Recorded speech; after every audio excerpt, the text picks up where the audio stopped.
Tuck Everlasting by Natalie Babbitt. Chapter 4. At sunset of that same long day, a stranger came strolling up the road from the village and paused at the Foster's gate. Winnie was once again in the yard, this time intent on catching fireflies, and at first she didn't notice him. But after a few moments of watching her, he called out, "Good evening." He was remarkably tall and narrow, this stranger standing there. His long chin faded off into a thin, apologetic beard, but his suit was a jaunty yellow that seemed to glow a little in the fading light. A black hat dangled from one hand, and as Winnie came toward him, he passed the other through his dry, gray hair, settling it smoothly. "Well now," he said in a light voice, "out for fireflies, are you?" "Yes," said Winnie. "A lovely thing to do on a summer evening," said the man richly. "A lovely entertainment. I used to do it myself when I was your age, but of course that was a long, long time ago." He laughed, gesturing in self-depreciation with long, thin fingers.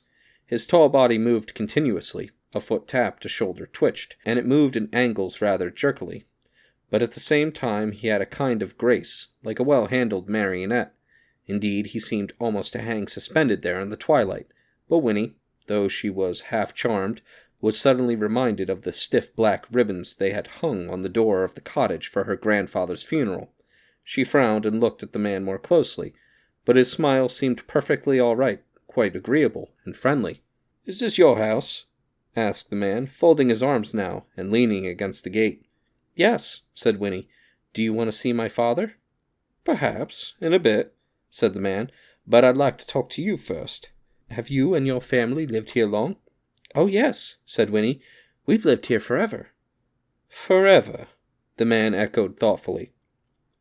It was not a question, but Winnie decided to explain anyway.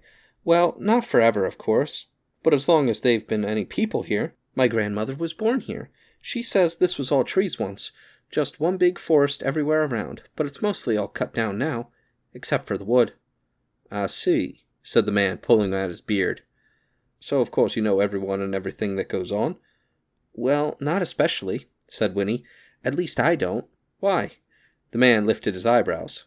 "Oh," he said, "I'm looking for someone. A family."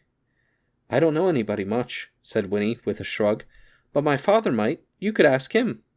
"I believe I shall," said the man. "I do believe I shall." At this moment the cottage door opened, and in the lamp glow that spilled across the grass, Winnie's grandmother appeared. "Winifred! Who are you talking to out there?" "It's a man, Granny," she called back. "He says he's looking for someone." "What's that?" said the old woman. She picked up her skirts and came down the path to the gate. "What did he say he wants?" The man on the other side of the fence bowed slightly. "Good evening, madam," he said. "How delightful to see you looking so fit." "And why shouldn't I be fit?" she retorted, peering at him through the fading light. His yellow suit seemed to surprise her, and she squinted suspiciously. "We haven't met, that I can recall. Who are you? Who are you looking for?"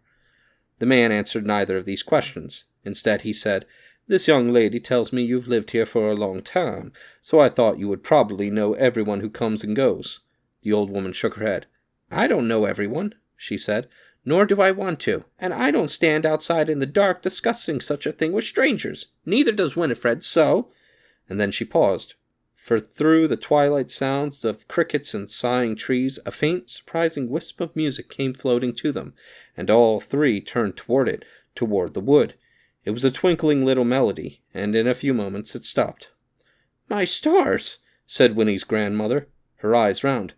"I do believe it's come again, after all these years." She pressed her wrinkled hands together, forgetting the man in the yellow suit. "Did you hear that, Winifred? That's it. That's the elf music I told you about. Why, it's been ages since I heard it last. And this is the first time you've ever heard it, isn't it? Wait till we tell your father." And she seized Winifred's hand and turned to go back into the cottage. "Wait," said the man at the gate. He had stiffened, and his voice was eager. "You've heard that music before, you say?" But before he could get an answer, it began again, and they all stopped to listen. This time it twinkled its way faintly through the little melody 3 times before it faded. "It sounds like a music box," said Winnie when it was over. "Nonsense, it's elves," crowed her grandmother excitedly, and then she said to the man at the gate, "You'll have to excuse us now." She shook the gate latch under his nose. to make sure it was locked, and then, taking Winnie by the hand once more, she marched up the path into the cottage, shutting the door firmly behind her. But the man in the yellow suit stood, tapping his foot in the road for a long time, all alone, looking at the wood. The last stains of sunset had melted away, and the twilight died, too, as he stood there, though its remnants clung reluctantly to everything that was pale in color, pebbles, the dusty road, the figure of the man himself, turning them blue and blurry. Then the moon rose. The man came to himself and sighed.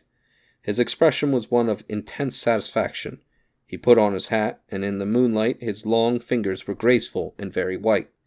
Then he turned and disappeared down the shadowy road, and as he went he whistled, very softly, the tinkling little melody from the wood.